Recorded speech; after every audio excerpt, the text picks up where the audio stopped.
Good morning. Hope you're having a great week. It is Friday, June 20th, 11:29 a.m. Pacific Daylight Time, local time here in Ellensburg, Washington. It is that would make it's 2 hours difference from Central, so that would be 1:29 p.m. Central Daylight Time. So we're gonna do a load board video, and I'll try to find. I'm looking for a load. So I had a request for team loads. I've had requests in the past for team loads, and I've shown them before. So we'll do it again. We'll show team loads again. Now the we're going to use the old load board because the new load board is a janky mess, and it is not loading currently. Like right now, it intermittently loads and it takes a long time to pull up pages. It's just, I don't know why Landstar went with whoever they went with. I've talked about this in the past. It looks like an Oracle product to me, and I've dealt with Oracle products before, Oracle management systems, and they're horrible. So yeah, it's just Landstar's new load board is just really, really terrible, and their old load board is really old, so it's feature lacking. So this is their old load board, which is what we're going to have to use, and I've adjusted things on the blur effects to try to blur out phone numbers and stuff. If you see an agent's phone number, don't call it. This is a private load board, and if you call up, they're going to assume that you're a Landstar driver, that you're contracted with Landstar, and whenever you go to try to book the load, they're going to ask for your truck number, and when they can't pull it up or you give them some weird truck number, they're going to be like, are you a Landstar BCO? And you're going to tell them no, and it's just going to go downhill from there. But anyway, yeah, don't and if Landstar does happen to repost these loads on a public load board, a spot market, then they're not going to be at these rates. They're going to be considerably lower. And Landstar, I've heard that Landstar penalizes agents for posting contract freight onto public load boards. So agents are incentivized to move loads with Landstar drivers rather than try to move them on the spot market. So, or they're, you know, not they're punished for moving them without a Landstar driver. However you want to look at it, glass is half full type thing. All right, so let's just reset the search. Let me think about this. Where's that? I haven't used. That's clear right there. I haven't used this load board in a long time, so let's just go to team and let's do yes. And the total number of loads. Now there might be some stuff blurred out that you can't see. That I'm not going to do a blur effect for every single page that I'm going to load up. So I just unfortunately there's going to be some information blocked out that I don't mind you seeing. It's just that there's information on other pages in those spots. So let's look at something real quick. This is something I keep track of.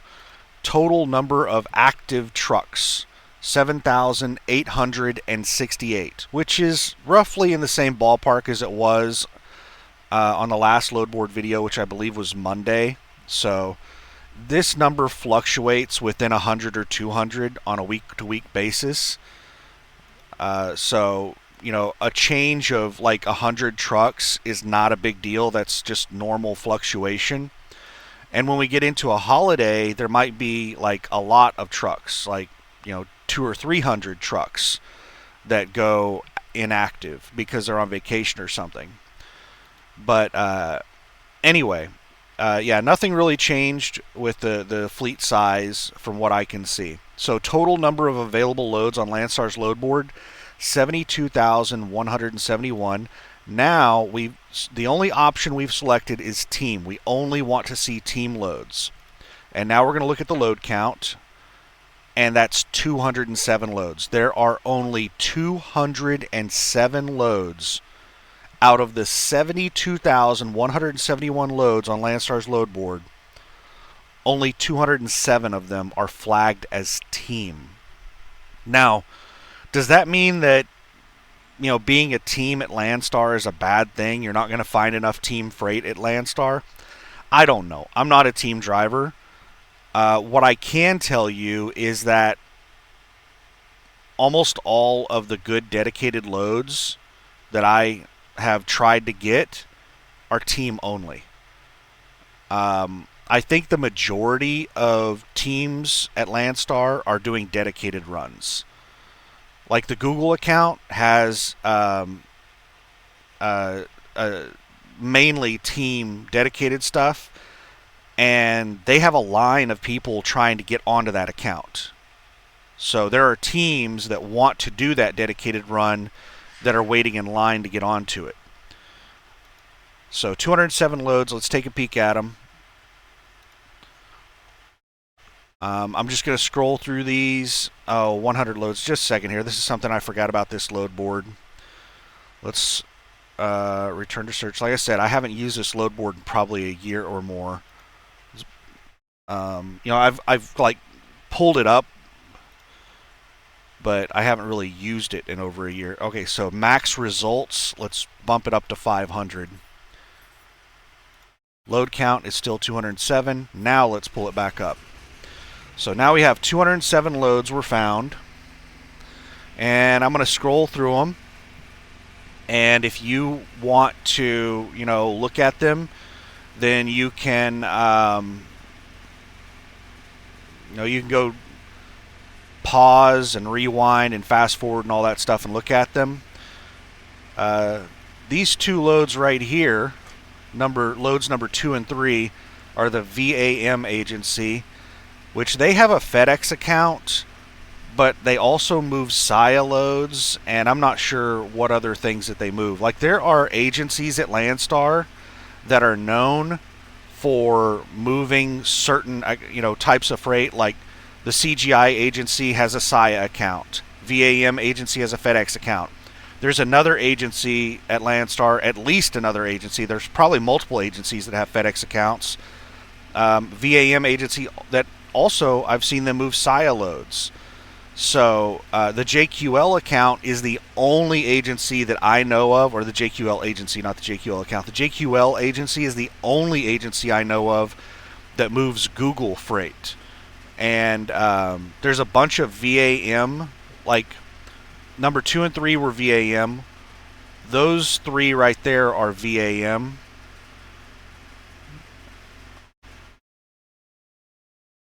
And then those, like all of these are VAM. So, and then I see a whole bunch of CGI, which moves a lot of SIA freight. So I would assume, and I see one JQL on here.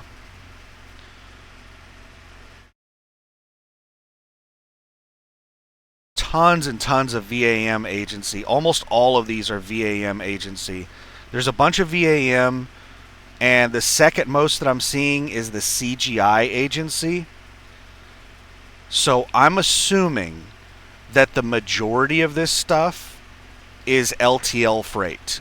It's probably mainly FedEx and SIA loads is the majority of this stuff. And I'm not even going to talk about rates because I don't really know what's a good rate or a bad rate for a team. I'm just not familiar with team freight.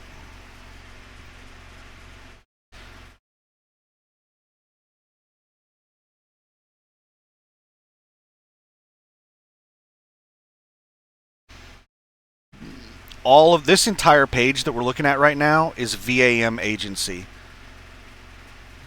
All except this one right here. That's some agency I've never heard of. The one at the very bottom is AJV agency.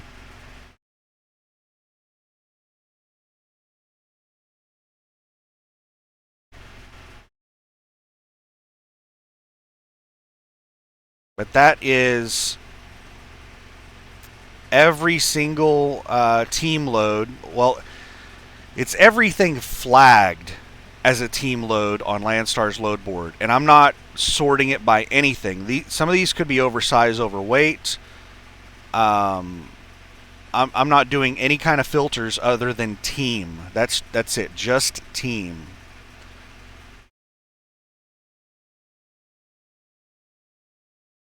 Some of these rate per miles are horrible. No, wait a second. I'm sorry. I was looking at the mileage. I saw 201. I thought that was $2.10 a mile right there. And I was like, man, that is so bad. But no, it's $3.08 a mile. That's not horrible.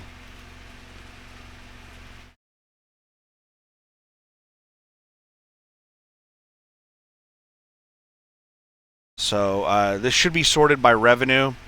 So the top load is someplace I can't pronounce in Washington, Mukilteo, Washington, to Shreveport, Louisiana. It looks like they want a flatbed. So they got a 53-foot flatbed. Flatbed, I think that's, I'm not sure if that's Conestoga. I don't know what CS stands for. It's some type of flatbed. And then we have step deck CS. I don't know what the CS stands for. I think it stands for curtain side.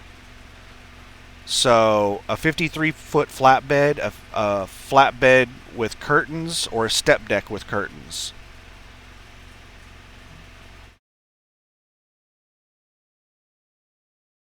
So lots of different types of things that can be loaded on. If you have any type of flatbed or step deck, you might want to call and see if it'll work. But $4.58 a mile. Yeah, team flatbed, that seems highly specialized. I don't see many team flatbed drivers.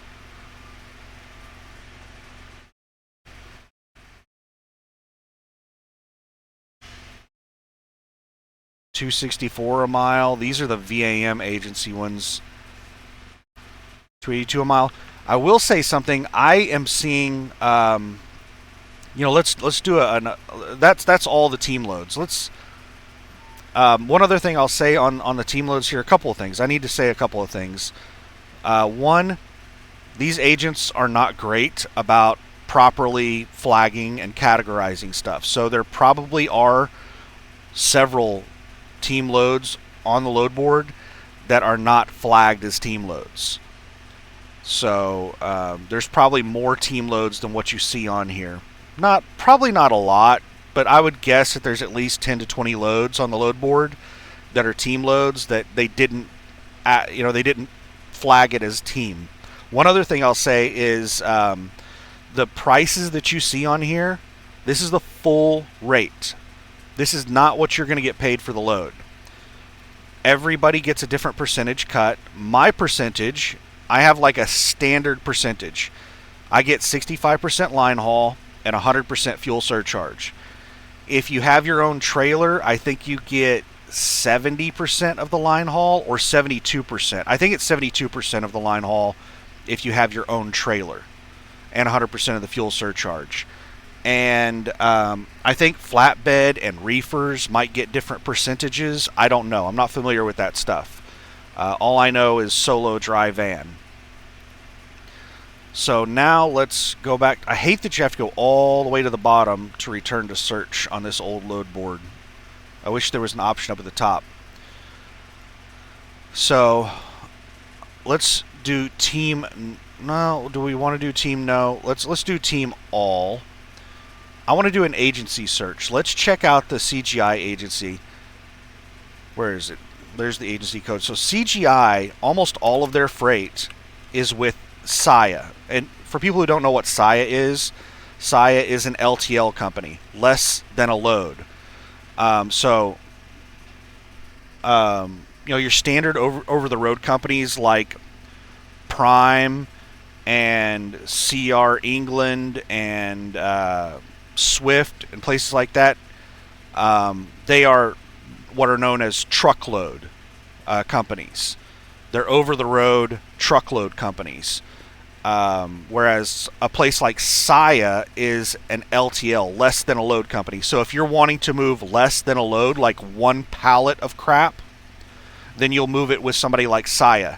If you're wanting to move an entire trailer load of stuff, then you'll typically move it with somebody like Prime or CR England or Swift or whoever. Now, there is a lot of, cross functionality where, like, FedEx and Saya and UPS, those LTL companies, you can move just about anything with them. They'll do trailer load, but they mainly do LTL, less than a load. And then you have UPS that also does packages or parcels. So somebody like Saya, I'm not even sure if you can do parcels with somebody like Saya, but UPS, you can do parcels, which is like one single box or one envelope. And you can do LTL, which would be like a pallet. And you can do entire trailer loads. So you can ship just about anything with UPS. They're one of the few trucking companies, and they are also the largest trucking company in the United States, but they're also one of the few trucking companies you can ship just about anything with. All right, so we're going to look at CGI, and we're going to look at, let's do a load count right now of just all of the CGI loads. 228. Now let's do all of their team loads. 41. I'm not going to math that. Let's do team loads no, so we don't have to math that. So that's 187. They have 187 solo loads and 41, was it, team loads? Yeah. And 228 total loads. So let's take a peek at their loads. So Pennsylvania, Ohio. I'm looking at where they're coming out of. Ohio. Well, we have 3 of them coming out of Dallas, Texas. This is kind of weird. Dallas, Texas. They have 3 of them coming out of Dallas, Texas. There is a Saya terminal in Grand Prairie, Texas. I'm not sure if there's another Saya terminal in Dallas, Texas. Grand Prairie is basically the Dallas terminal for Saya. Saya might have multiple terminals in the Dallas area, though. I find that to be odd. This makes me think that these are not Saya loads.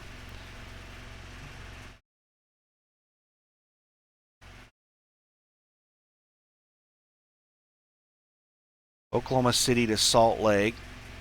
A whole bunch more of these Dallas loads. Like, all of these are Dallas loads. And it looks like they're all going to Fontana, which is LA. Dallas to LA.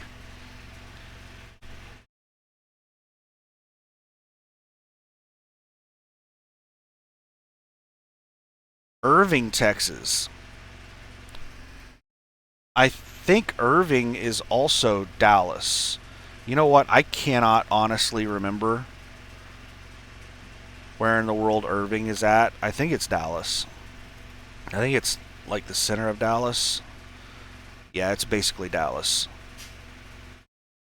Alright, now how do I get back?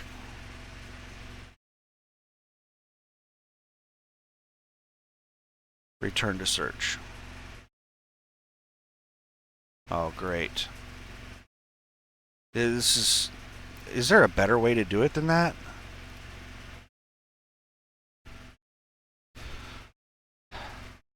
Like, just basic navigation. Let me try that again. Is there a better way to go back? Let me see. Is there any kind of back button? Return to search is the only thing that I'm seeing. So I could just use back, and that works. So I can use the back on the browser, and that works. So going forward, what I'll want to do is right-click and open in new tab whenever I'm looking at the loads. So why am I looking at CGI Agency and the loads that they have available? Well, because LTLs are a good indication of the freight market, what the freight market's doing. When the freight market, let me explain. Try to explain this. Attempt to explain this. Sorry. This guy's putting. This guy's been putting like coolant in all morning long. I've seen him dumping coolant into his truck.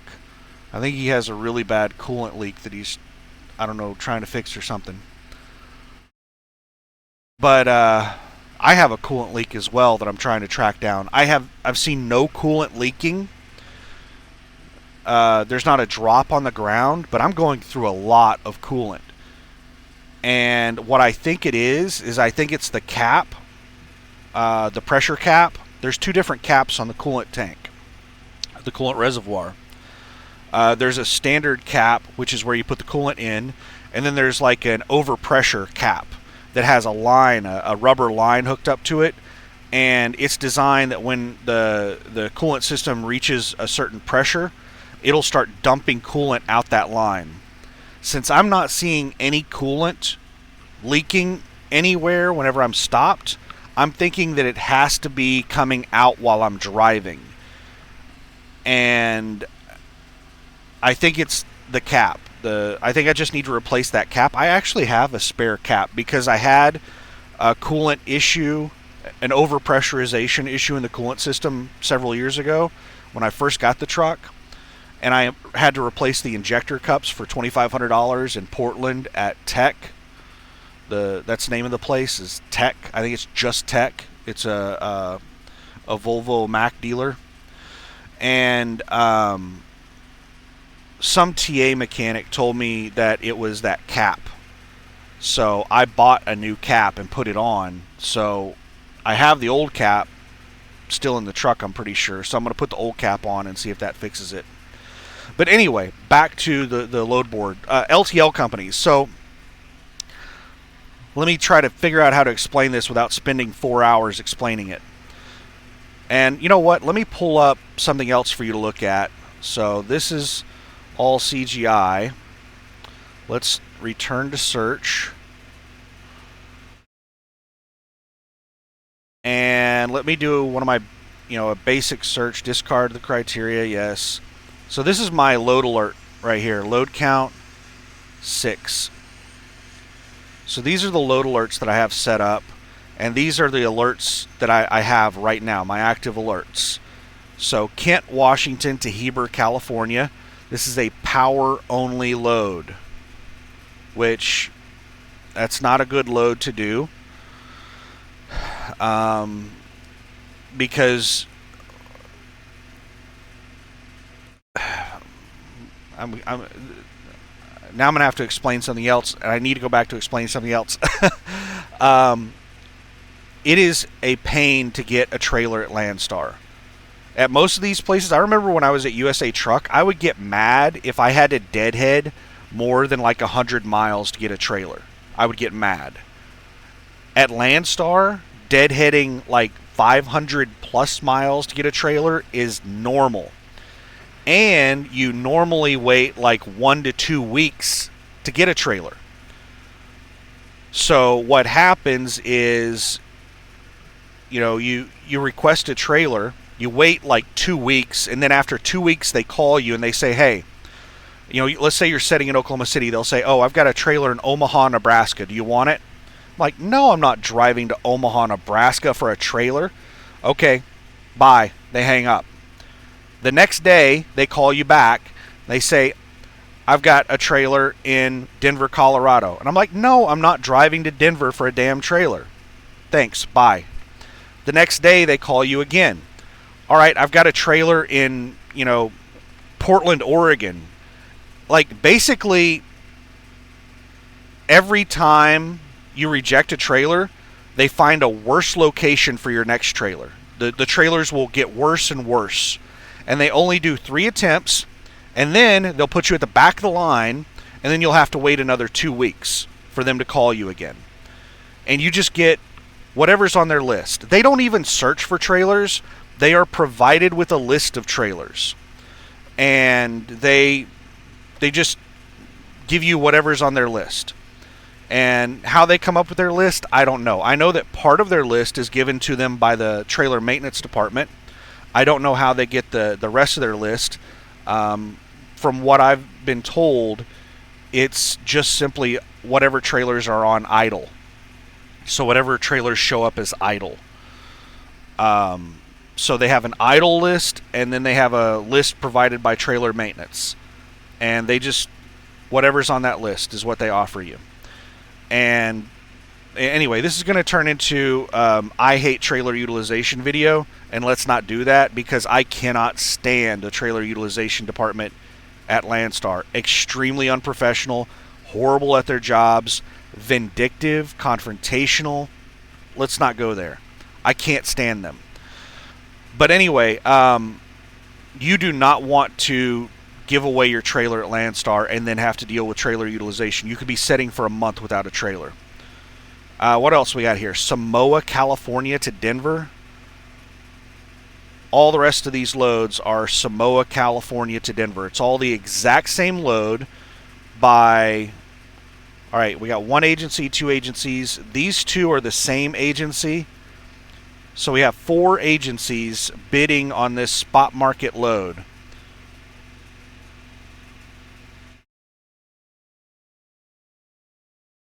And it's going to be lowest bid. And the lowest bid so far is $237 a mile. So, yeah. Those are my load alerts. Let's go back to search. And let's change some stuff here. Man, I really don't want to mess with this because this is my load alert. I think I can edit stuff without hitting the save button. So let's do that. So let's change it from Ellensburg, Washington to... I don't know. Dallas, Texas is popular. 500-mile radius. That's kind of big. What's the load count? 521 results. We went from 6 results in a 500-mile radius around Ellensburg, Washington, to 521 results in a 500-mile radius around Dallas. That's what I mean when I'm talking about markets. Like going into a bad market. Like I knew that I was going into a bad market when I took the last load, but it was paying a lot of money to come into this bad market. So now I'm having to deal with the ramifications of coming into a bad market.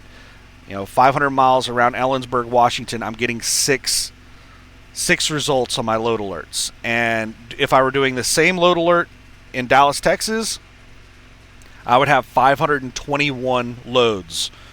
Like my phone would just be going off, like it would just be constantly beeping. So let's change this from a minimum of $2.30 a mile to $2.80 a mile. And we're going to go from 521 down to 160. Much better.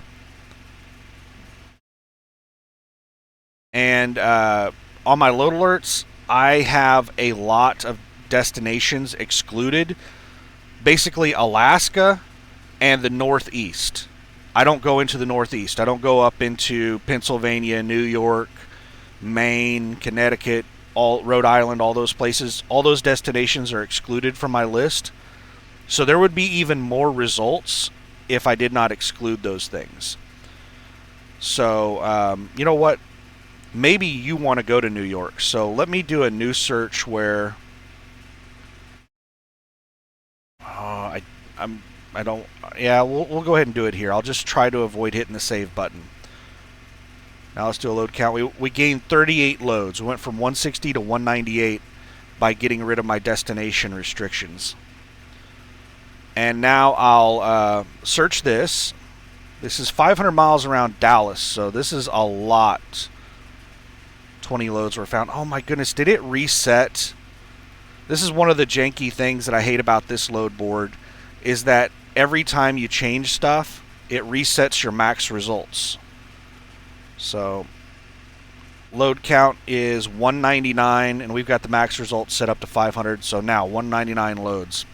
So I'll try to slowly scroll through this, and you can look at this stuff while I explain LTLs and how they are a good indicator of the freight market. So LTL companies have like a certain amount of freight that they expect to basically always get. So let's say that based on the amount of freight that they expect to get, they determine that they need 10 line haul drivers. Well, if things get abnormally slow, then you're going to start seeing LTL drivers setting. They're not going to have runs. And you'll start seeing on trucker forums line haul drivers talking about, hey, I've had to set out twice this week. Are you guys having any issues at your terminals? You'll start seeing people saying stuff like that. And when things get really busy, do they hire more line haul drivers? No, they don't hire more line haul drivers when things get busy, because they understand that trucking is cyclical. Over-the-road companies hire more drivers when things get busy. LTL companies don't overhire when things get busy. What they do when things get busy is they will contract other companies to move their extra freight. So, like Landstar, whenever Saia gets really busy, then they'll start moving stuff with Landstar. They may even create dedicated runs where a Landstar driver can go and sign up for a week at a time, and you basically just become a Saia driver for a week, and you do just regular line haul with Saia for a week. And you can do that for months. It depends on how long the freight market is booming, how long they have those extra runs. But mainly what they do is they will, like if they have a whole bunch of extra freight, what they'll do is the way line haul moves stuff around is they hop it from terminal to terminal. So they'll go from like Oklahoma City to Amarillo, and then Amarillo to Denver, and then Denver to, I don't know, Rawlins or something. I don't know where their terminals are located, but it's approximately, they're typically within 500 miles are their hops. That way the line haul drivers can do, like, you'll have two drivers that'll meet up 250 miles. They'll meet up halfway in between the terminals, and they'll turn around and go back so they can do home daily. So generally the terminals are not going to be more than 500 miles apart from each other. But what they'll do whenever they get a little busy is they will, let's say that Oklahoma City has a whole bunch of freight that is headed to, I don't know, let's say Portland, Oregon. They have a whole bunch of freight that's headed to Portland, Oregon. And if they have enough freight that's headed to Portland, Oregon for an entire trailer load, like a 53-foot van, then they'll just load all of that Portland freight into that van and hire a Landstar driver to take it straight to Portland rather than hop it across all of their terminals to Portland. Or let's say that they don't necessarily have a whole bunch of Portland freight, but they have a whole bunch of freight that's going to the Oregon, Washington, Idaho area. And what they'll do is they have enough for a trailer load of all of that freight going to all those areas. Well, the Salt Lake terminal is the terminal that all of that's going to distribute out of. So then they'll create a trailer load going to like Salt Lake, and then the Salt Lake terminal can distribute all that stuff out from there. So it doesn't necessarily have to be freight going to a specific destination, just to a different region of the country. If they have a whole bunch of freight that's going to another region of the country, they can put it all in one trailer and ship it out to one of their main terminals in that region, and then that terminal can distribute it out. So that's the main way that these LTL companies will deal with excess freight, is by doing trailer loads and contracting those trailers out one trailer at a time. Whenever they get really, really, really busy, that's when you start seeing the dedicated line haul runs, where you can just go in there and be a Saia or a FedEx or an XPO driver or whatever for a week. That's when they get like really busy. Back when we were in the freight boom, Landstar's load board was full of Saia contract loads to be a line haul driver for a week. but they paid terrible, so I never did one. And so basically, the way it breaks down is whenever you see almost no LTL loads on Landstar's load board, that means the freight market is really bad. Whenever there's like a normal amount of LTL loads on Landstar's load board, then that means that the freight market is normal. Whenever there's an excess, that means it's a good freight market. It's above average. And whenever you start seeing a bunch of the contract, like line haul runs, where you can do dedicated line haul with LTL companies, that means the freight market is booming. You're almost always going to see LTL runs for on Landstar's load board, regardless of how good or bad the freight market is, because these LTL companies they have fluctuating freight volumes. So you're almost always going to see these loads popping up on Landstar's load board from LTL companies, regardless of how good or bad the freight market is. It's just how many of them you're seeing is a good indicator of how good or bad the freight market is. Like just a few months ago, before the tariff war, we were seeing consistent loads coming out of Portland, going to Salt Lake City and Memphis, Tennessee. Was it Memphis, Tennessee or West Memphis, Arkansas? I can't remember. I think it was Memphis, Tennessee. But there were a couple of different loads that we were seeing, like, I think it was 1 load per week or 2 loads per week that were every single week coming out of Portland, Oregon on the Saia account, going to Memphis and I think also Salt Lake. And whenever those the tariff little war started, the trade war started, those loads quickly disappeared. And they're not on the load board anymore. So anyway, that's the reason I will skim through LTL companies and see like what kind of loads they have, is because they are a good indicator of what the freight market's doing. And if you know which agencies at Landstar are moving, like I can't sort by Saia or FedEx or UPS or anything like that, but if you know which agencies at Landstar are moving, which agencies have those contracts, then you can sort by those agencies and get an idea of what it's like. All right, let's look at another area. Let's return to search. What was the load count there? 185. So let's go from Dallas to Fontana.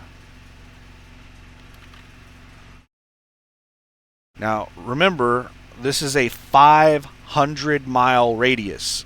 So that was a 500-mile radius around Dallas. This is a 500-mile radius around Fontana, which is basically an industrial park east of LA. It's the LA area. So how many loads do we have now? 251. So more loads than Dallas. Looks like the LA market may be making a comeback.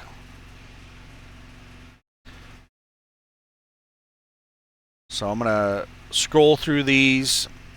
I'm not really going to look at them.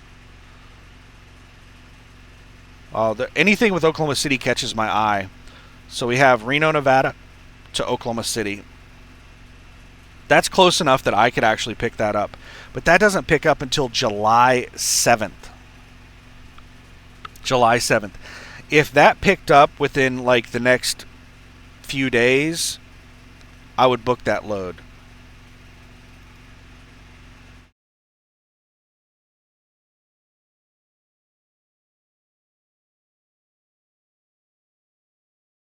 That would be a hell of a deadhead to get down to Reno, Nevada. But I would do it. With as bad as the market is right now, Oh, this is a preloaded trailer? Damn it.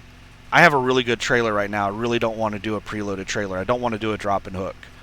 I don't want to roll the dice on another trailer. So these. Wait a second. No. That's stops and direct, and that's revenue and accessorials. Okay, so no, that doesn't mean it's preloaded. Sorry, I haven't used this load board in a long time. Okay, so this category right here that has the yes and no in it, the yes means it's direct. It's a direct customer. It's contract freight. The no means it's spot market. So if it has an N, that means that it's some spot market load. A Y means that it's contract freight. We're dealing directly with the customer. There's no extra broker. It's not a co-brokered load. And if it has a number here in this column, those are the number of extra stops. So you have your pickup, your delivery, and then if there's two, then you have two extra stops aside from your pickup and delivery. So you have 3 total deliveries. If there's a 2 there, then you're doing 3 total deliveries.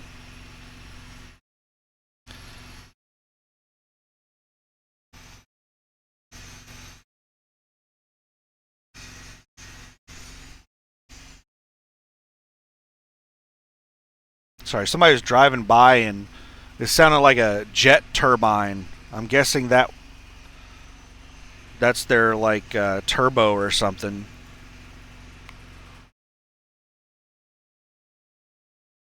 I'm also not sorting by a lot of stuff.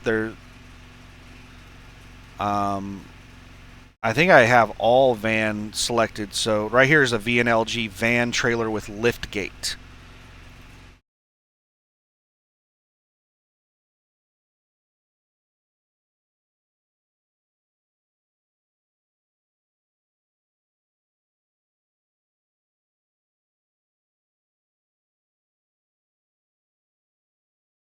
Yeah, the market is terrible. I'm trying to figure out what to do right now because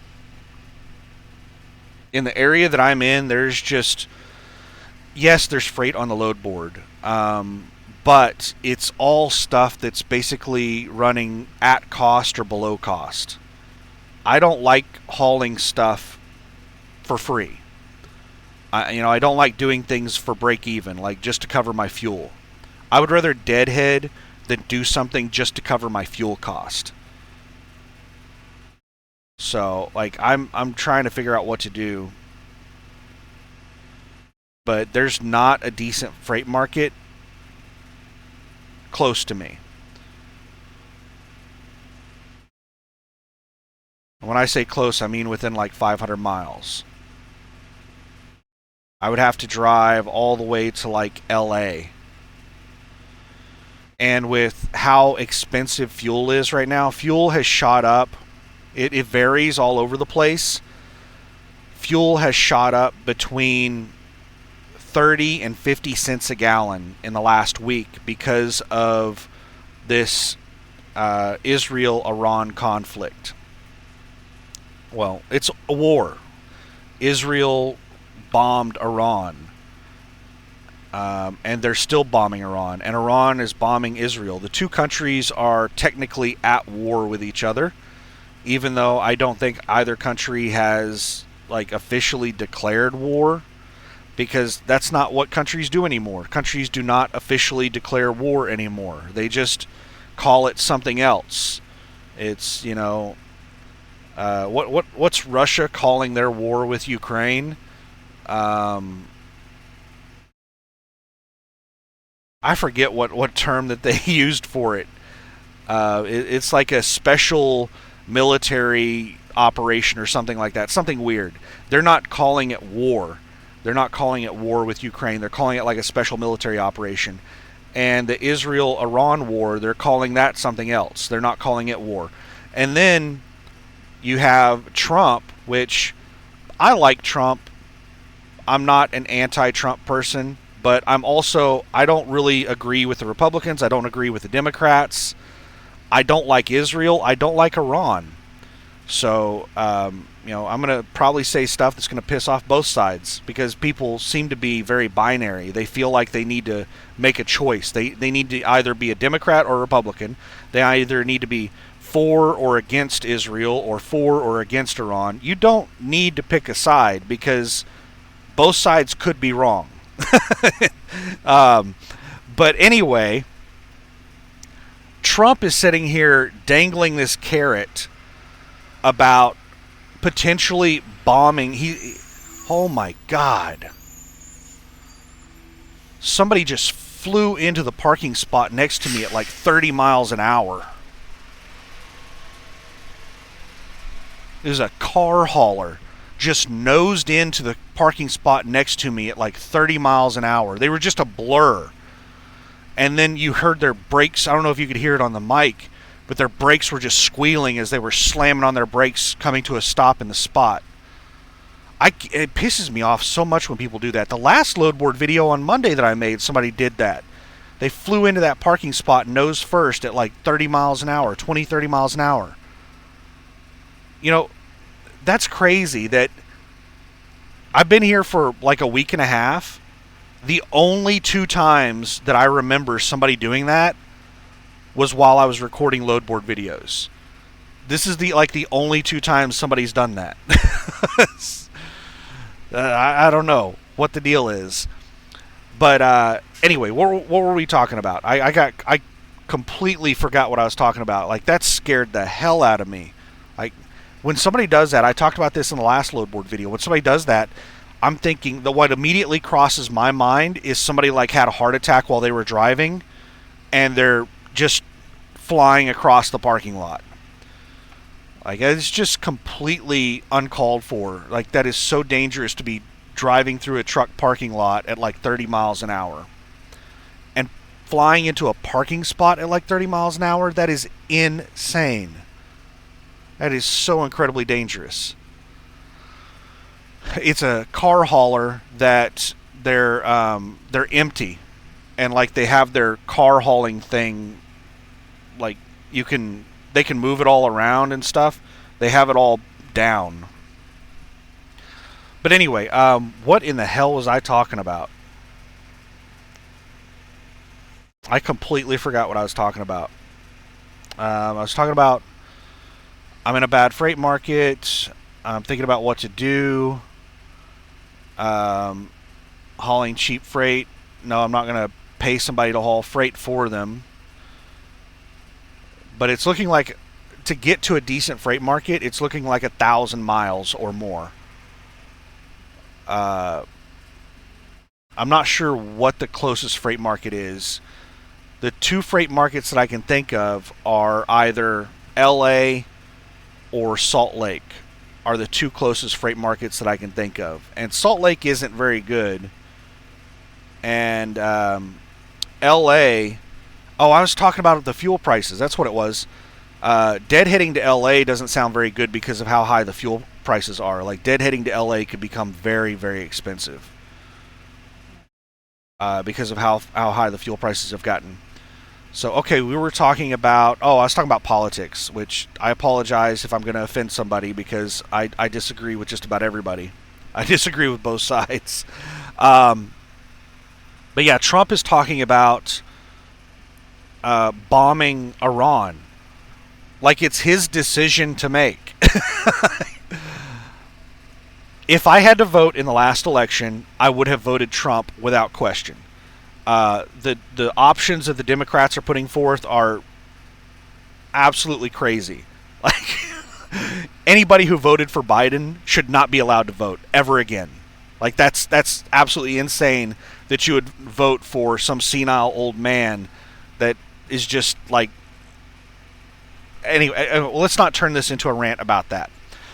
But the executive, unless Congress... Like, this is one of the chicken shit things that Congress does, is they will give like some kind of blanket authority to the executive branch to conduct military operations in a country, because Congress is the only branch of our government that can authorize war. Attacking another country is an act of war. I don't know if Congress has given any kind of blanket authority to the executive branch to perform operations in Iran. That's normally what they do to subvert the Constitution. But Trump is sitting here talking about bombing Iran and whether or not he's going to make the decision to do that like it's his decision to make. If Congress hasn't given him any authority to do that, then that's not his decision to make. He cannot unilaterally, in the executive branch, legally decide to bomb another country. And all right, we're gonna digress off the load board and talk about this for a minute. Let me. We've scrolled through this. I'm gonna pull up another area. Let me see here. Oh, we got to go to the bottom. Sorry, I keep forgetting how to use this load board. All right, what area are we searching here right now? Fontana. Now we will do, so we've done Dallas. We've basically done the Seattle, Portland area.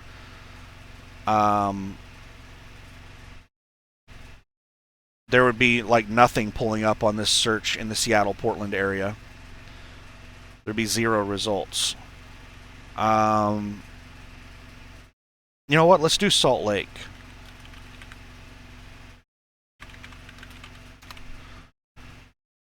All right, this is one of the really janky things about this load board is you have to be very precise.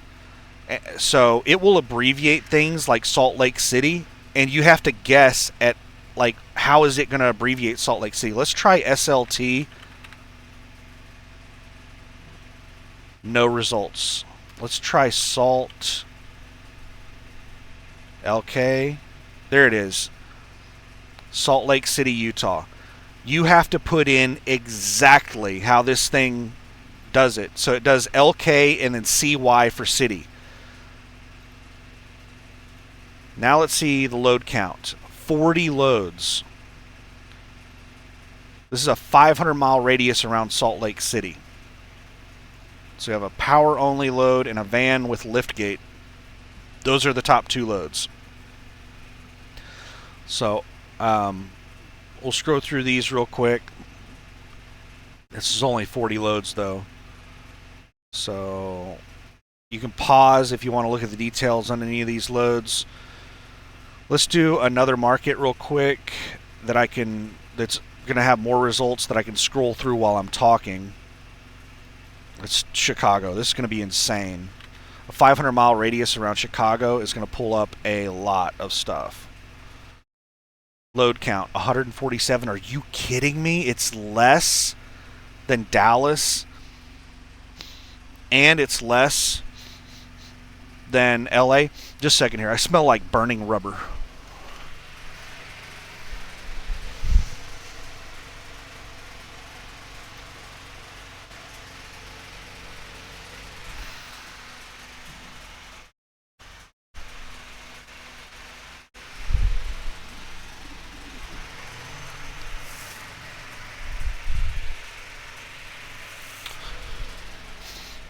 All right, it's dissipated. Might have been somebody coming off the exit that got hard on their brakes or something like that. Only 147. Wow. That is unexpected because 500 miles around Chicago. This is air miles. So this is basically put a dot in Chicago and draw a circle around it. This is not driving miles. This is air miles.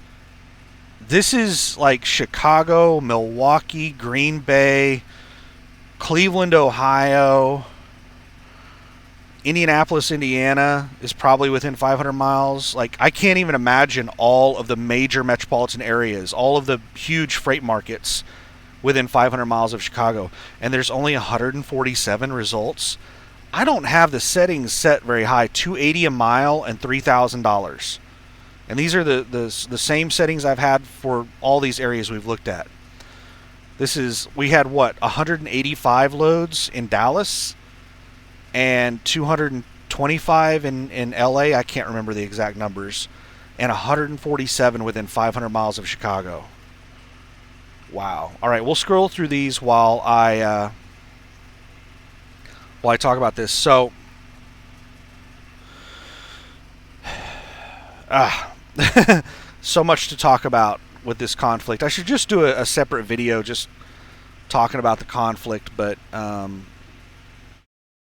whenever I do a title on one of my videos that has anything to do with anything that Alphabet, Google, YouTube, for a lot of people, I call them Alphabet. A lot of times I refer to them as Alphabet, and people are like, who the hell is Alphabet? So Google is the parent company of YouTube, and Alphabet is the parent company of Google. So Alphabet is the top company that owns like Google and YouTube and all the rest of that stuff. I'm not even sure if Alphabet is the very top company. There might be a company above Alphabet. I'm not 100%. But that's how these conglomerates work. Is that, you know, the company that you know is actually owned by another company that's owned by another company. But anyway, yeah, if I do a video and I title it like Israel-Iran conflict or anything like that, YouTube will not share it out with anyone. I'll get like 10 views on that video. If I don't put that as the title and YouTube doesn't pick up on me talking about that stuff, then I'll get like 500 views. So yeah, Alphabet suppresses stuff whenever you talk about topics they don't want you talking about. But anyway, oh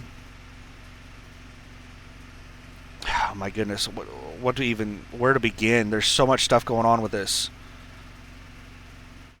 Yeah, the executive branch doesn't have the authority to just bomb another country on their own. The Congress has to give that authority to the executive branch.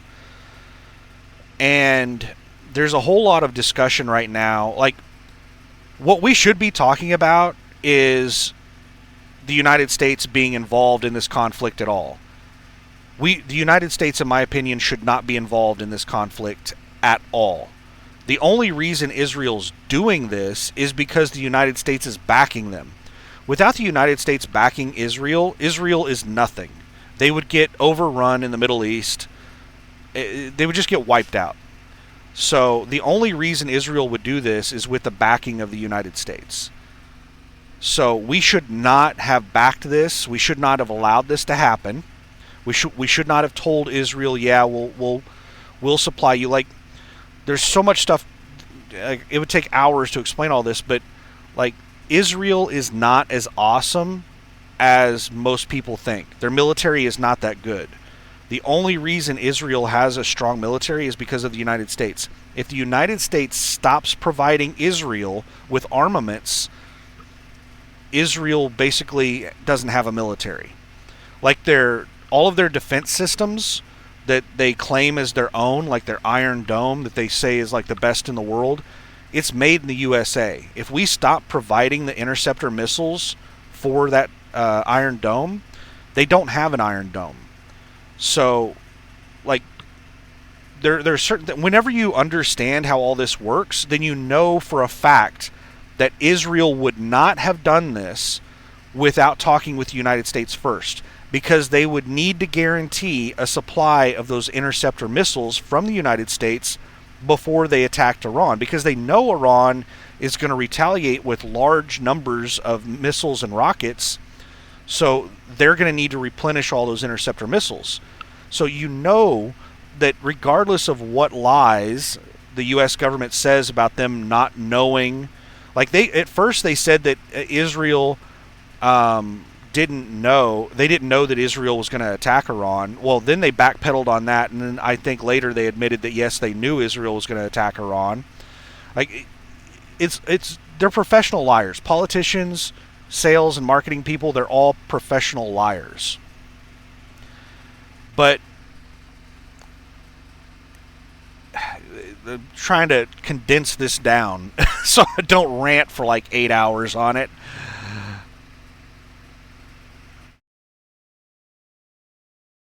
Trying to think. You give me a minute to think about this. I'm still scrolling through here, and you can pause, fast forward, rewind, or whatever to look at the details on the loads. It should be in high enough resolution. It should be 1920 by 1080. Now, when it initially uploads, it's going to be in low resolution, and it might take an hour or two for it to become HD or high definition, and you'll be able to use the full 1920 by 1080 to look at the details on the loads. But they have changed. What we should be talking about is whether or not the U.S. should be involved in this at all, which, me personally, I don't think we should be involved in this at all. I don't like us backing Israel. I also don't like Iran. I don't like Iran. I don't like Israel. I don't like Gaza. I don't like, Hezbollah. I don't like I don't like the Houthis. I don't like the Hamas or the Hezbollah. I don't like any. Like, there's almost no one in the Middle East that I like. I don't think we should be helping any of them. So, what we should be talking about right now is whether or not the U.S. should be involved in this conflict at all. And they have changed the narrative. This is a concerted effort by the Democrat and Republican parties to change the narrative. And, like, we should be talking about this over here, whether or not the U.S. should be involved in this conflict. And they have changed the focus over to here about whether or not the U.S. should bomb the nuclear enrichment plants themselves, or we should just help Israel do it. So they're changing the narrative so that people stop talking about whether or not the U.S. should be even involved in this conflict to what level of involvement should the U.S. have in this conflict. Do you see how they've changed the narrative? Like, that's what they're talking about across all of the state-run media. And yes, the United States has state-run media. The Democrat and Republican parties control almost all of the media in the United States. That's the reason people get most of their news from social media these days, is because we got, like, it's obvious the propaganda that we get from the Democrat and Republican Party controlled state-run media channels. It's just blatant propaganda. They've gotten it's so just obvious. Whenever they all start coming out with the exact same headline across like 20, 30 different news networks, they all have the exact same talking points, the exact same, little phrases that they're using. The politicians are using the exact same phrases. That's because up at the top level at the Democrat Party or the Republican Party, they have disseminated this and said, this is the narrative that we're pushing, and they all just start parroting that. It's like, this is as bad as China as far as like the parties and the state-run media. Well, it's not as bad as China. China is a little more just blatant. If you, like, Tucker Carlson refused to stick with their agenda and do their talking points and avoid subjects that they didn't want talked about, and they fired him. Like, he was one of the most watched news channels in the United States, and they fired him because he would not, participate with their propaganda. He refused. He was talking about things they told him not to talk about. And, like, in China, they probably would have just taken him out back and shot him. So there is a difference between the United States and China. United States state-run media is not quite as bad as China, but it's still really bad. But yeah, that's the narrative that they've changed. Now they're getting everybody on board with the U.S. being involved in Israel by changing the narrative to what level of involvement should we have. And me personally, I don't think we should be having any involvement. All right, we've scrolled through all of this, so now let me go down to the bottom. Let's return to search, and let's do another market. Let's do Atlanta. 500 miles around Atlanta is going to get Central Florida, the Orlando, Tampa area. I don't think it's going to get all the way down to Miami. I think it's like 700 miles down to Miami. So let's do Atlanta, Georgia. Load count, 215. Almost the same number of loads as the LA area.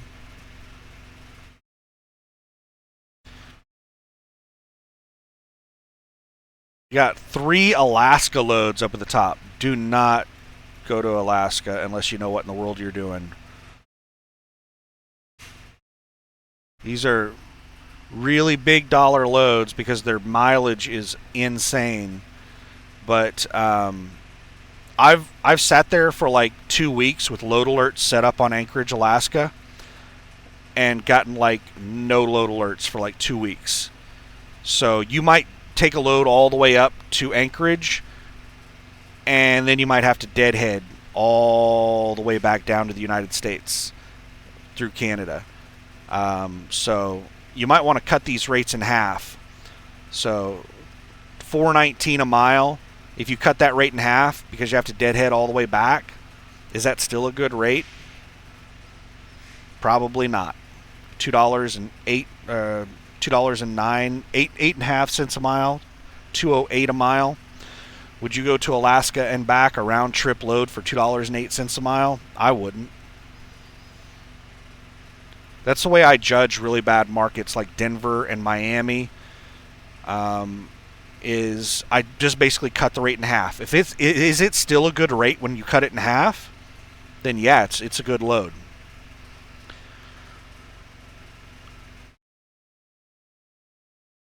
Whole bunch of Canada loads.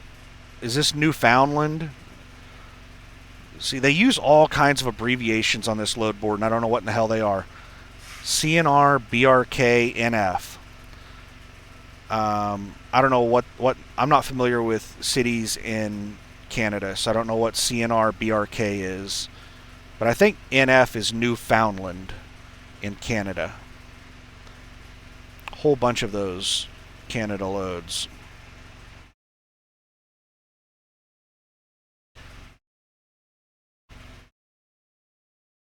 Colorado, Montana. That's something that you generally find whenever you're searching for like the best paying loads. You're generally going to find loads that are going into bad areas. They're paying a premium because they're going into a bad market.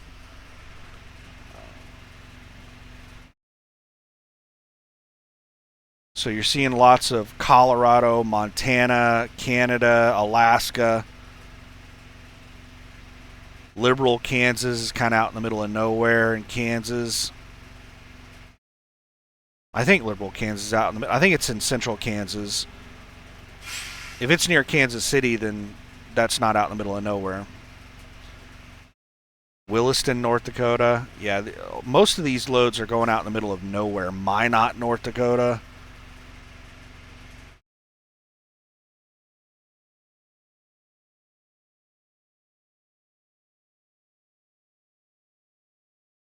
Max weight hazmat loads. Well, not all these hazmat loads are max weight. That one is 41,000 pounds, but then we got like several 20,000s, some 35,000 pound loads.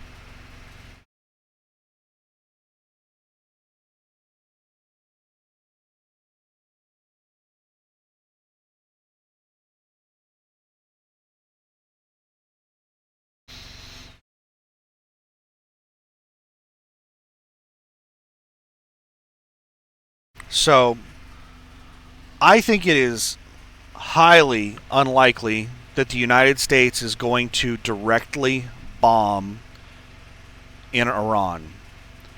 That would be an absolutely massive escalation. Now, something that Iran threatened before Israel attacked them, Iran said that if Israel attacks, that Iran will retaliate by attacking Israel and U.S. bases in the region. Iran hasn't done that.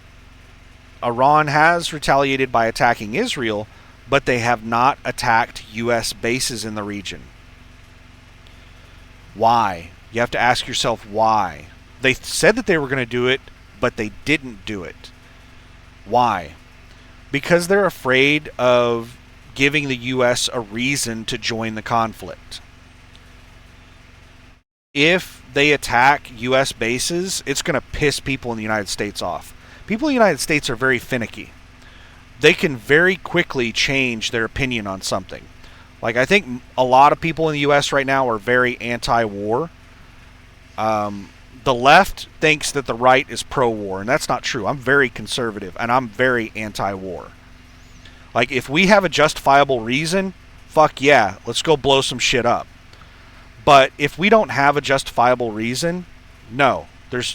We have to have a really good reason for me to support putting, kids, brave people in our military, their lives on the line. Like, I'm not for just sending people into wars without really good reason. So, but that is something that can change dramatically. Like, leading up to World War II, the United States populace was extremely anti-war because most of the people in the United States had lived through World War I. World War I had happened just like around, I can't remember the exact time. It was like around 1914, I think, is when World War I started. I can't remember when it ended. But let's say right around 1914 to 1940. What is that? Is that 26 years? 20 to 40, 26. Yeah, I think it's about 26 years. So you have people that when they were in their 20s, they're now in their 50s or 60s. Whenever World War II was going. So you had a lot of people that remembered how bad World War I was. They didn't want to get involved in World War II. Our government wanted to get involved in World War II. Our president, was it Theodore Roosevelt? I think was the president at the time. Very, very, very, very pro-war. Really wanted to get us involved in the war. But there wasn't public support for it. And then Pearl Harbor happened. And public support went through the roof. The United States went from anti-war, so anti-war, that the government could not get us involved in the war because of how, like, anti-war the populace was, to so pro-war that people were committing suicide if they could not get into the military. People were trying to sign up to go into the military, and if they had some reason that, they couldn't get into the military, there were guys, kids committing suicide because they couldn't get into the military. That's how pro-war people got. Like, there were people lying about their age to get into the military. They were lying about medical issues. They were lying about all kinds of stuff to get into the military. Like, we can change our opinion very quickly in the United States. So I think Iran understands that, and that's the reason that someone in Iran has told them, hey, it would be a very dumb idea to bomb a U.S. base, because if you bombed a U.S. base and you killed like 20 U.S. soldiers, the people in the U.S. are anti-war right now. They will become extremely pro-war if you do that. and that's going to unlock the ability for the government to do whatever the hell they want to Iran.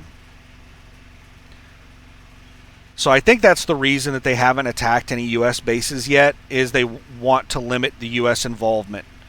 It's a very smart decision on their part.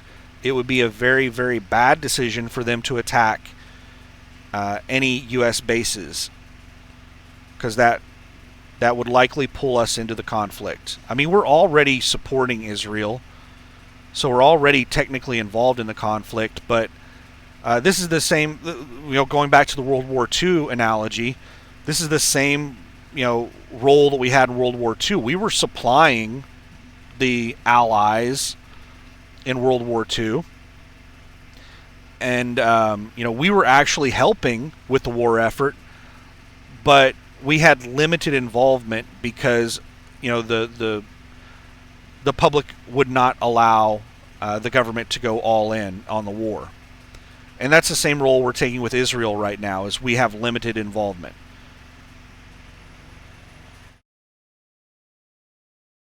So the enormous fear, and I talked about this in a video I made, I can't remember when, I think it was Friday of last week.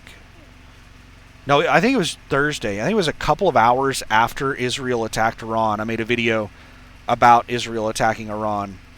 And the biggest fear that we have, aside from nuclear or something like that, is Iran blocking the Strait of Hormuz, or, oh my God, what's the other one called? The one for the Suez Canal. The Ali Baghdadi. Let me pause this for a second while I pull up a map. I cannot remember what it is. All right, we got Google Maps pulled up. So, Strait of Hormuz is right here. Like, here is Hormuz. Strait of Hormuz. It's very narrow. Let's see. Let's go from here, measure distance, to here. Distance to here. 31 miles. That's probably not its most narrow point. And you also have to factor in depth. There's probably only like 5 miles across where large vessels can navigate through here, like freighters and stuff like that, because of depth. There's probably a narrow channel through here that's only a couple miles across. So you can easily shut this down. There's something like 20% of the world's oil goes through the Strait of Hormuz. And then Iran has become very strong allies with Yemen. And Yemen, their plan is to block this strait, Bab al-Mandab Strait, right here. So if Iran goes like full on max escalation, then Yemen will work with Iran to block the Strait of Bab al-Mandab, or whatever. I don't know how to pronounce that. You can try it yourself. That is a very, very narrow strait, and that is Suez Canal. Suez Canal is right up here in Egypt.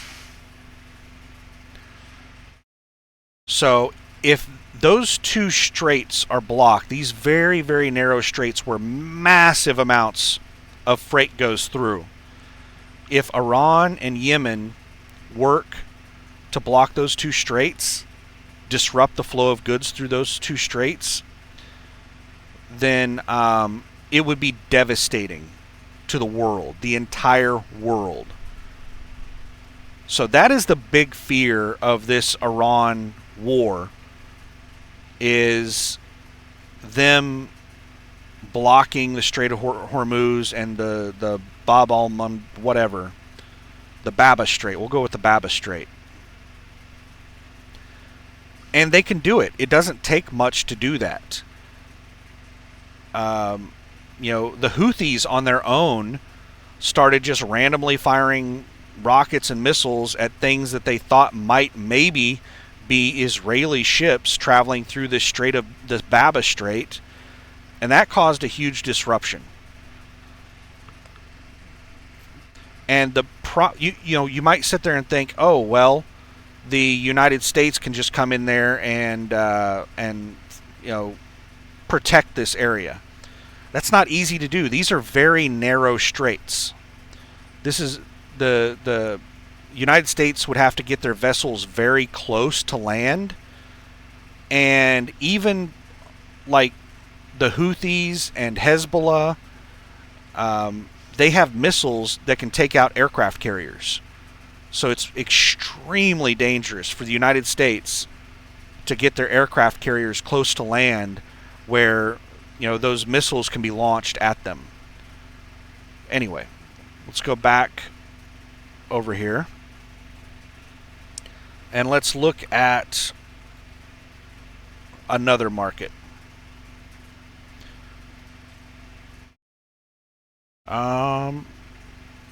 I hate the Northeast, but let's do the Northeast. Let's do Philadelphia.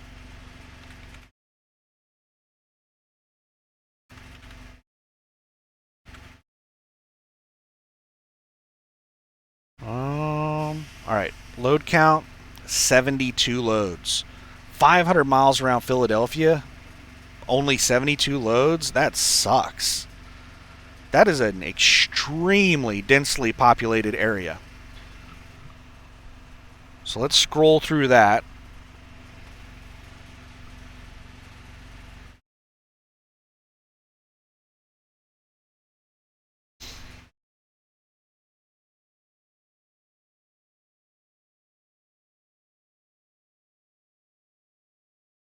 There's probably going to be overlap between the Chicago search that we did, and this Philadelphia search.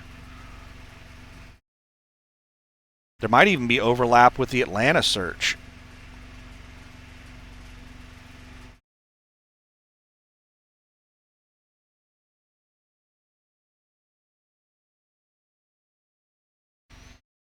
But yeah, I could talk for hours about the ramifications if they attempt to block the Strait of Hormuz and the Baba Strait. Not only are you talking about economic ramifications, like this cascade failure, this domino effect across the entire world, you're also talking about massive military escalation. Because of everyone that it will be affecting, you're going to see a lot of potential military escalation. And it could easily escalate out of control. Like if the U.S. brings aircraft carriers into the region to try to defend the straits, and Iran ends up attacking those aircraft carriers, could you imagine if Iran destroyed a U.S. aircraft carrier? They have missiles that are capable of doing it. They can do it. That's the reason it kind of pisses me off every time we move our aircraft carriers into that region to help Israel, is because we are endangering the lives of everyone on that aircraft carrier, all of the support vessels around that aircraft carrier, because aircraft carriers don't travel alone. They're part of a battle fleet. You know, the carrier moves as a fleet of ships and submarines and stuff like that. You're endangering all of those people, getting them, you know, near land in those areas. And it's not just the loss of life, which is tragic. It's also, you're talking about, I don't know how many billions in defense hardware. Like an aircraft carrier, if an aircraft carrier was destroyed, you're not talking about just the loss of the aircraft carrier. Now, we've already talked about the loss of life. That would, like, I think there's around 5,000 people at any given time on an aircraft carrier. Massive loss of life. But you're also talking about, how much is an aircraft carrier? I don't know. Hundreds of billions of dollars? I have no idea how much it would cost to build an aircraft carrier. And then there's a whole bunch of aircraft and ordnance, and just like, how much are the missiles? Like $1 million, $10 million a piece? How many missiles are on an aircraft carrier? 100, 200, 500? There could be billions of dollars in missiles. There's probably several $billion in just armaments on an aircraft carrier. Several billions of dollars in aircraft. And then you have the vessel itself. And then like 5,000 people. And it's really dangerous. Like, this is something that was talked about quite a bit whenever we moved aircraft carriers over to defend Israel, whenever they were committing their genocide in Gaza, and they were attacking Hezbollah in Lebanon. Whenever they were doing all that, Hezbollah had missiles capable of sinking our aircraft carriers. And we were within range of those missiles with our aircraft carriers. It was absolutely absurd the way that our military was used during that. And they're doing the same thing again. And I think that was under the Biden administration, whenever they did it last time. So this isn't a Democrat-Republican thing. The Democrats are, and Republicans are both stupid with how they use our military and how they unnecessarily endanger the lives of our military. So, I don't know. It just really kind of ticks me off. I don't think that we should be investing into Israel the way that we do. We shouldn't be endangering thousands of U.S. servicemen and women so that Israel can have their genocide and take more land in the Middle East.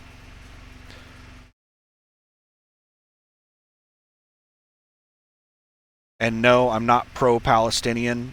I'm not one of these morons out here that are like gays for Palestine. Like, what kind of idiot are you?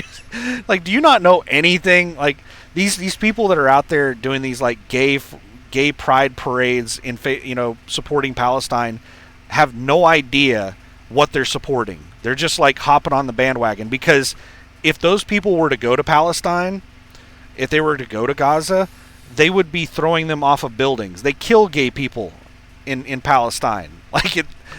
Homosexuality is not tolerated. And you have these homosexuals out here pledging their support to people that would kill them. I remember there was somebody that went around in like Gaza or somewhere in the Middle East. They were like, "What do you think about these gay people that are supporting you?" And they were like really puzzled, and they were offended. They're like pissed off, and it's like, oh my goodness. But that's the kind of dumb people we have in the world. All right, well, let's do one more market, and then we'll wrap this up. We're doing 500-mile radius searches, so we've covered almost the whole country. We did Salt Lake. I was sitting there thinking, did we get the Denver, Phoenix, Albuquerque area? And I don't think we got Albuquerque. We're probably not missing out much on that. You know what? Let's do this real quick. Let's do a different. Let's do flatbed. You know what? Let's do reefer real quick because there's almost no reefer freight. We'll just do a blanket search for all reefer freight on Landstar's load board. No destination, no pickup, just all. There's only 153 reefer loads. And this is spot market loads and contract loads and everything. I don't have this restricted by contract freight, do I? Where is the direct freight? Direct shipper, let's set it to yes. There are 24 refrigerated contract loads on Landstar's load board. Let's look at those real quick. We'll just look at the contract freight for reefer. Then we'll look at the contract freight for flatbed. And then we'll look at the contract freight for teams. I'm just going to scroll through them. I'm not going to talk about them. You can look at them. Pause, rewind, fast forward, all that good stuff. Okay, so that's reefer. Now let's do flatbed. Do I want to... Yeah, let's do low boy, specialized, and step deck. Because flatbed is like this... I don't even know what this DUBL... What is DUBL? Oh, these are...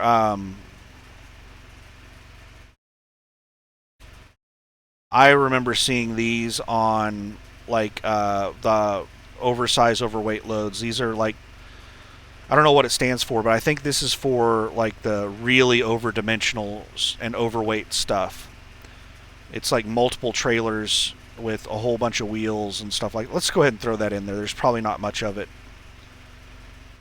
Yeah, let's do all that stuff, like all the things. Load count 125 contract loads. So you need to like look through there at the weights and stuff like that. And if there's something paying like $30 a mile, it's probably not a normal flatbed load. It's probably oversized or overweight. But this is like all of the loads that can be hauled on basically anything besides a van or a reefer or a container.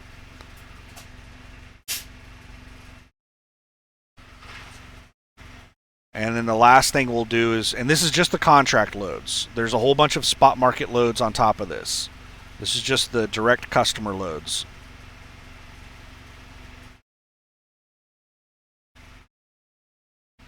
And I'm also not sorting. Am I sorting by team? Well, we're going to do team last.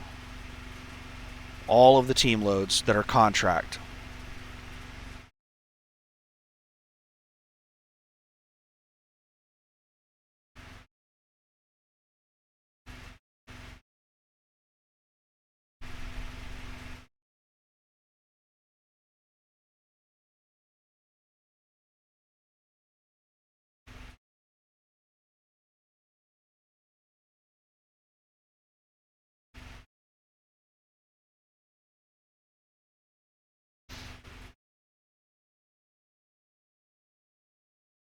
Alright, that is it. We've scrolled through all of it. Go up. Oh, I'm going up so fast you won't even be able to see it. I'll just try to slow down a little bit. Go through it one more time, and then I'm going to go down to the bottom and...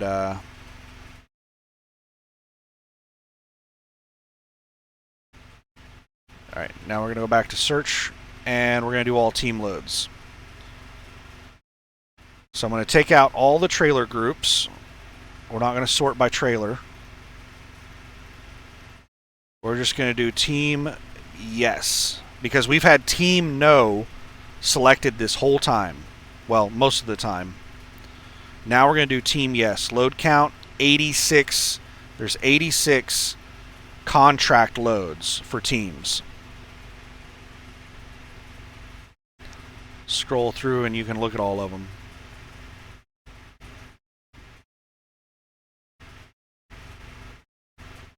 Wait a second. Do I have... Let's go back here real quick. You know what? I do have minimum rate per mile and minimum revenue. Are we going to have to do this all over again?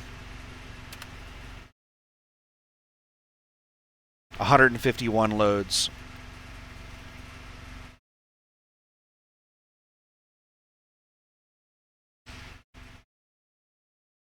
Alright, this is all the team loads.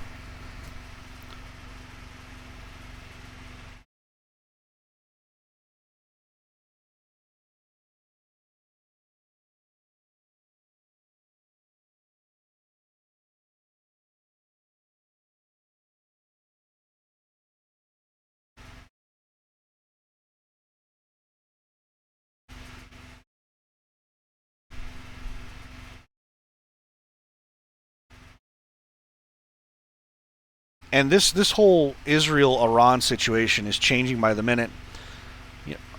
Let me pause this real quick. Let me just check the news real quick.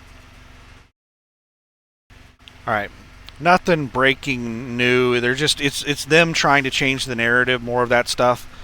Right now, the new headlines seem to be still focused on what level of involvement the U.S. should have and how close Iran is to having a nuke. They've been telling us for like 20 years that Iran is like a couple of years away from having a nuke. That's the same crap that they were perpetuating 20 years ago, is that Iran is going to have a nuke within 6 months or a year or two. Well, it didn't happen.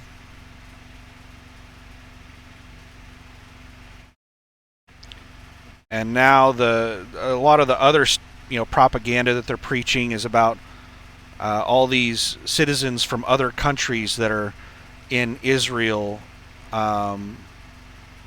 while it's getting bombed by Iran. They're trying to get people to support Israel by talking about, oh, you have citizens in our country that are dealing with this. Well, almost everyone in Israel has dual citizenship.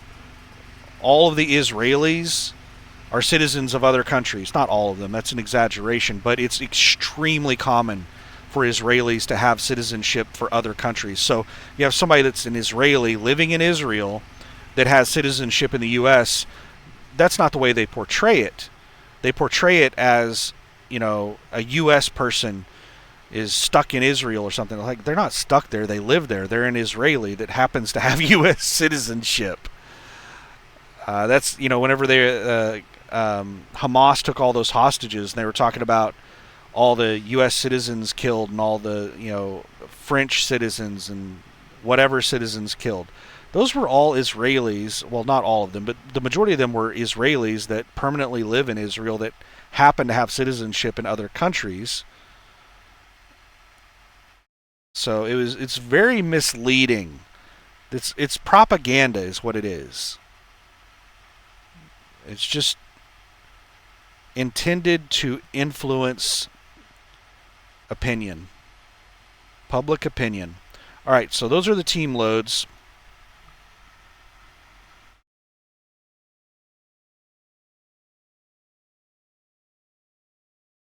And should I? Oh man, I had the minimum revenue and the minimum rate per mile selected. Should I go back and do the other ones? Let's go to Reefer. Select Reefer. 7 loads? What? Okay, never mind. I still had team selected.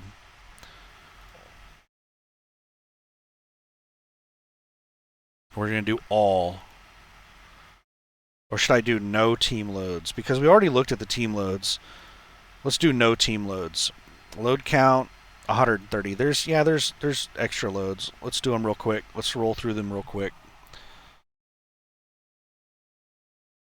That way you don't see a load on here, because you can't tell if it's a team load on here. I mean, you could, I guess, look at the pickup and delivery dates and like guess as to whether or not it's a team load. But what if you saw a really nice load and it could be delivered by a solo driver, but it was actually a team load? That would be misleading.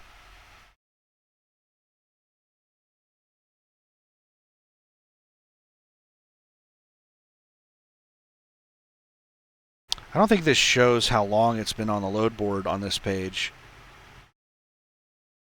And that's another indicator, is like if something's been sitting on the load board for a long time, it's generally not a good load.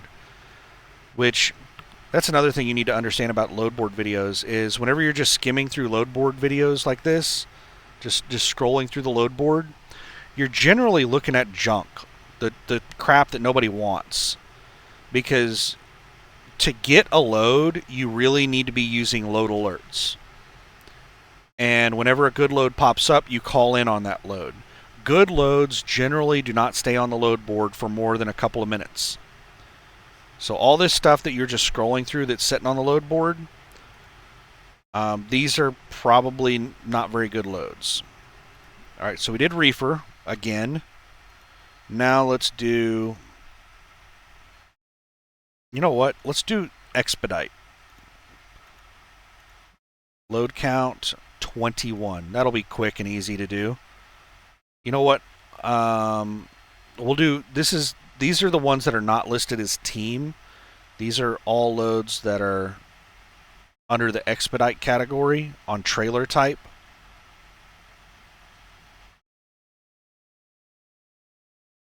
Most Expedite loads are probably going to be team loads, though. So let's go back. I think that's what this trailer group stands for, is Expedite. I could be wrong. Maybe it stands for something completely different. But let's go and do team yes. Oh, there's only one load.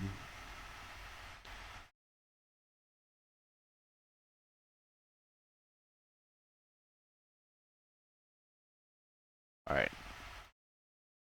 Let's look at that trailer group and see.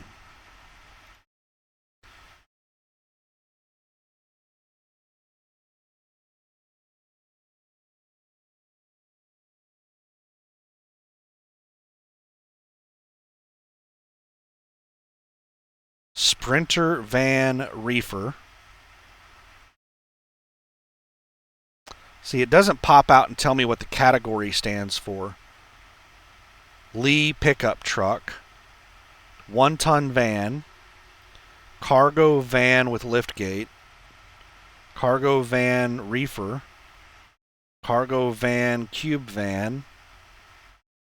Expedited with liftgate. Expedited Reefer. ST truck. Reefer ST cert, whatever. Reefer ST fully T-Val certified. Straight truck, Reefer, and liftgate. So I think this entire Expedite category is basically hot shots, box trucks, and, you know, pickups and Sprinter vans and stuff like that. I think that's what that category is for. So if you want to be a hot shot at Landstar, you're probably not going to make it. There doesn't seem like there's much freight on Landstar's load board for hot shots or box trucks or Sprinter vans or anything like that. Okay, so now let's go back and do all the flatbeds and low boys and step decks. Ooh, that didn't sound right. Somebody just put their truck in gear and it was grinding. You used to hear that kind of stuff all the time when manual transmissions were common, people grinding gears, but if that's an automatic transmission that's just grinding the hell out of the gear, then that's not good. This is the truck to my left just left. I don't know if you could hear it, but let's see here. Are we going to do specialized? No, we're not going to do specialized.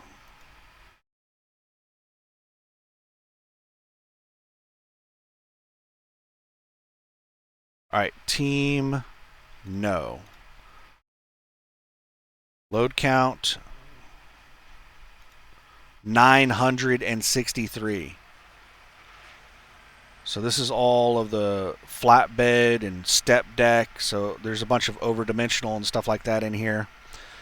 That's a lot of loads to go through. And I have it set on, yeah, this is just contract freight. Wow, that's a lot.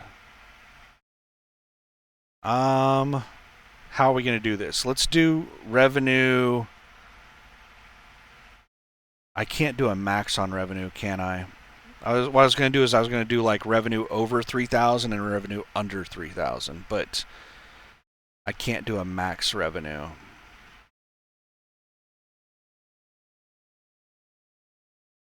And I'm only going to be able to get 500 results.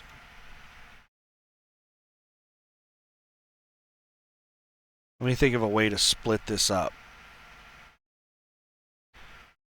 Max weight, 45,000. That drops like 300 loads. So like 300 of these loads are overweight loads.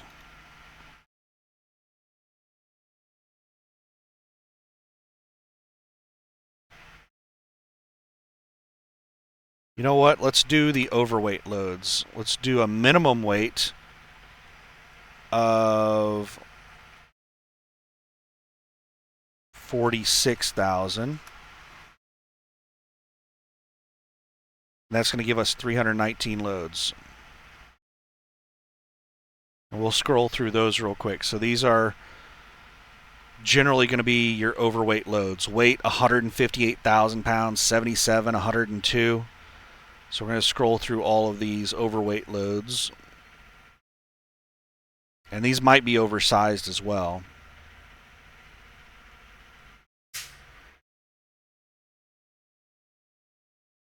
And this is just the contract freight. There's a lot of spot market loads as well on on Landstar's load board.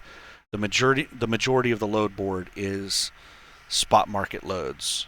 This is just the loads that are listed as they're the ones that are flagged by the agents as being direct customer loads. Sometimes the agents don't do it right. Sorry, there's somebody Swift parking next to me.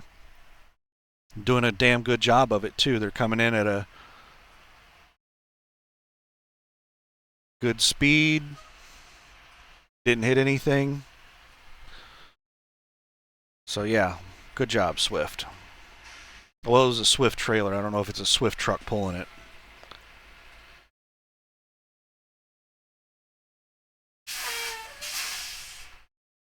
Yeah, I'm up in a really nice area of the parking lot.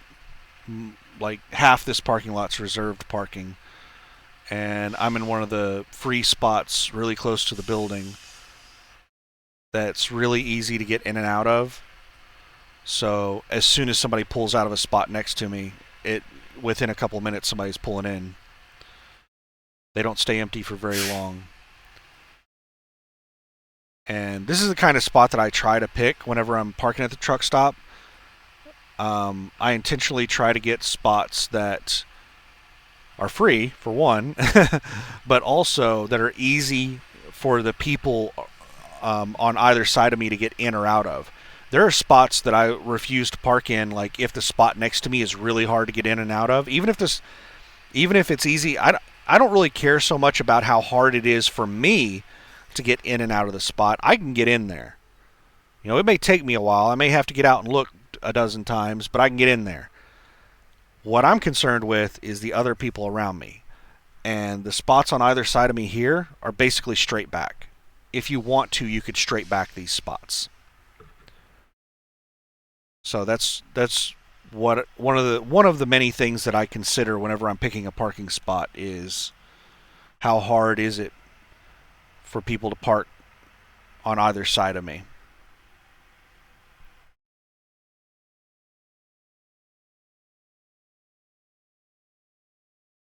All right.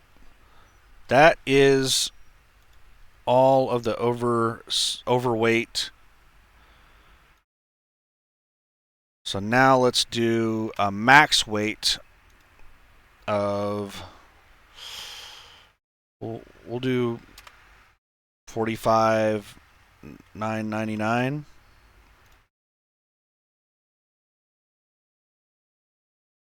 We got 645 loads. So there's going to be 145 loads more than what my list will show. So it's going to sort by total revenue. So the bottom 145 loads are not going to show in the list. What is that top one? Palm Bay, Florida to El Segundo, California. 53-foot flatbed. Electronics? Electronics on a flatbed? That sounds weird. You're usually going to do electronics. Maybe it's machinery and they just listed it as electronics. You're typically not going to put electronics on a flatbed. That's going to be in a dry van because electronics are usually really. All right, let's look at this load. I'm just interested. Florida to California, paying $6 a mile on the full rate. We don't get that. We get approximately 70% of that. Description is a Connex container. So you're hauling a container on a flatbed or step deck. It weighs 15,000 pounds. And there's no additional comments. Wow, that is a wait. It picks up on the 20th and delivers on the 23rd. 3 days to go cross country, 2,539 miles. Is that possible for a solo driver? I would have to trip plan that out to see if that's possible. That would be, so you're picking it up on the 20th at 4 p.m. and you're delivering it on the 23rd between like 8 a.m. and noon. So you don't even have 3 full days. You have like 2.5 days. That's a team load. I am pretty sure that would require a team. But who knows? There might be some flexibility on the delivery. Who knows? That is a phenomenal load. Palm Bay, Florida. Let's look. Where's the map at? Where's the map button? Stops map. Where the hell is Palm Bay, Florida? It's just south of Orlando. It's not all the way down in Miami. It's not southern tip of Florida. Just south of Orlando. Orlando to LA, basically. All right. I don't know. That looks like an awesome load. How long has it been sitting on the load board? Picks up today. Where is it? Where is it at? Where does it say? Posted at 2:59 p.m. So, oh my goodness, what time zone is this listed by? I'm not sure if what time zone the posting is by. Maybe it's going off of my computer, which is on Central Time Zone, so that would be 22 minutes old. I don't know. To me, that looks like a phenomenal load.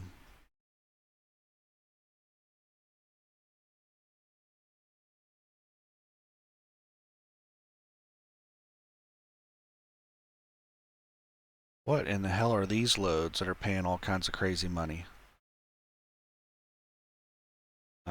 Permits, escort fee. Okay, so this is going to be an oversized load. 50 feet, 8 inches long, 12 feet wide, 11 and a half, 16,000 pounds. Yeah, this is over dimensional. That's the reason it's paying so good. Can use low pro extendable step deck or extendable double drop. There are two of these loads. Must load same day, and delivery is same day also. Oh my goodness. Same day over dimensional. $13 a mile. You're going, what? 897 miles? And the mileage is going to be more than this. This is like household goods miles. Must load same day, and delivery is same day also. That doesn't make any sense. Must load same day, and delivery is same day also. It's 900 something, 900 plus miles away, and you think it's going to get there same day? Like, that would be difficult for a team to do.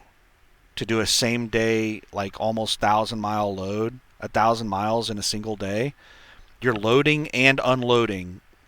Like, it takes a long time to load. It takes a long time to unload. And you're expecting loading, unloading, and 1,000 miles of travel to all happen in one day. The way that they wrote that comment, it must be wrong. Um, I, I I don't think that they. Um, Sorry, something caught my eye. It's the truck stop guy in his golf cart flying around emptying trash.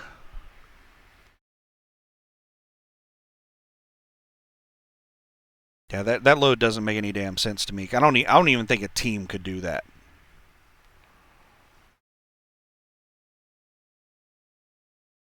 But the pickup and delivery, they had it as 2 days.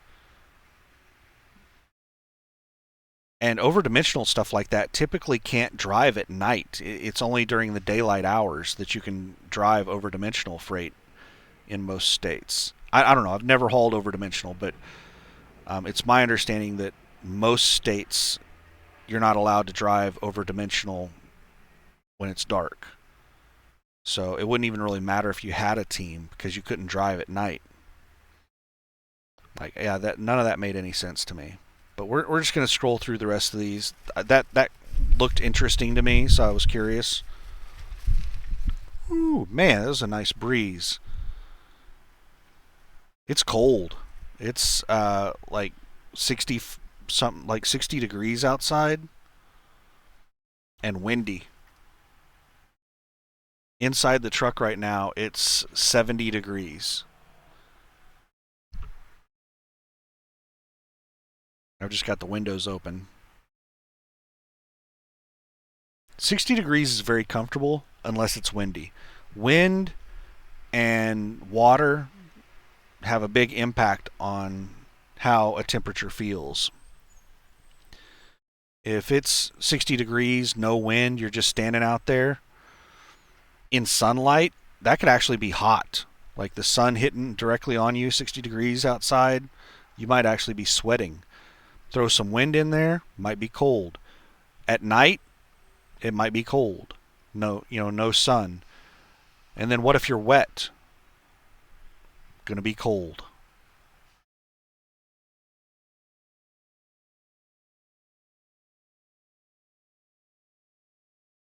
People who live in parts of the country where they're dealing with just like average humidity make fun of people in other areas that live in really dry climates or really humid climates. They make fun of them. Oh, but it's a dry heat. They do that kind of stuff. It makes a huge difference. The humidity, like 80 degrees in Reno, Nevada, where there's very low humidity, it's a high desert. 80 degrees was very comfortable in Reno, Nevada because it's a really dry area. It's a desert. 80 degrees in, Florida. Oh my God, that's like not tolerable. Like, it's so miserable. There's a huge difference. how humidity. And right here, I'm in like I'm on the other side of the mountain. So in the state of Washington, on the east side of the mountain, it's a desert. On the west side, it's a forest. My temperature gauge right up on the dash right there, it says it's 68.9 degrees and 17% humidity. That is really low humidity. So yeah, it's very dry here.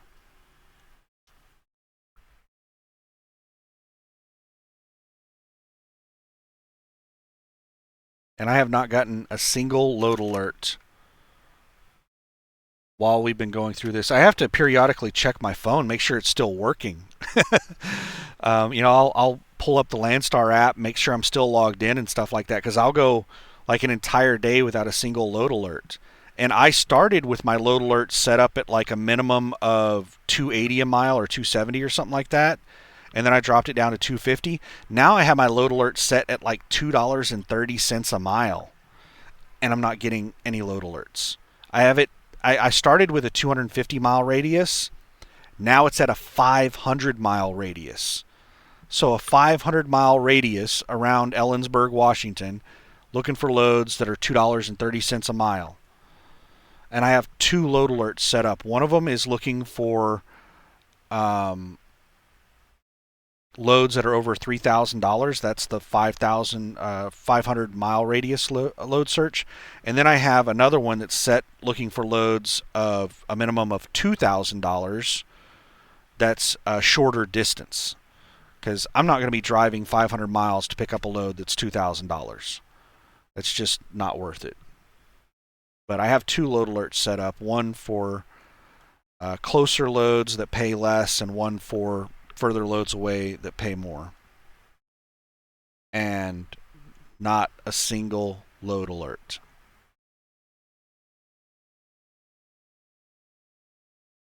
All right, we're almost through the 500 loads. I hope I didn't scroll too fast so that you're able to pause if you saw something you were interested in. When I was researching getting back into trucking and becoming an owner operator, I looked through like every load board video I could find, and I would sit there and pause it and I would write all of the stuff down. I put it all in a spreadsheet. and I used all of that data that I found to try to figure out what was normal, what wasn't, what was reasonable, rates that I should expect and all that. So if that's what you're doing, then I hope I'm helping you out. Back when I was doing my research I did research for like 5 years before I finally did it. So between like 2015 and 2020, there were hardly any truckers on YouTube back then. And whenever we had our freight boom, the YouTube trucker community exploded. There are tons of YouTube truckers now. Back whenever I was researching, and even whenever I started doing my videos, there were hardly any YouTube truckers. And most of the YouTube truckers were prime drivers that were just trying to get referral bonuses. So it was just a bunch of prime drivers, just trying to get people to sign up for prime so they get a referral bonus. That was the majority of the YouTube trucker community. But anyway, hope you enjoyed the load board video. That's it. The total load count has dropped by 5,000 loads. So as we get closer, toward the end of the day, the majority of the loads are posted first thing in the morning, and then they're trying to move the loads throughout the day. So the load board typically gets its biggest early in the morning, and then it slowly gets rid of loads throughout the day. And this is Friday. Brokers want to go home early, start their weekend. They typically work 8 to 5 Monday through Friday. They're banker hour people. So, if I don't find a load within the next couple of hours, then I'm going to be waiting through the weekend until more loads are posted on Monday. There's hardly anything posted on the weekend. So anyway, hope you found the information. If whatever you were looking for, we looked at all kinds of stuff today. So have a good weekend. And hopefully all the bad things in the world get resolved. because I suspect that the average person out there just doesn't really care about all the bad stuff in the world. They don't want to be involved in it. They would just like it all to stop. But anyway, that's another video. Have a good one. Bye.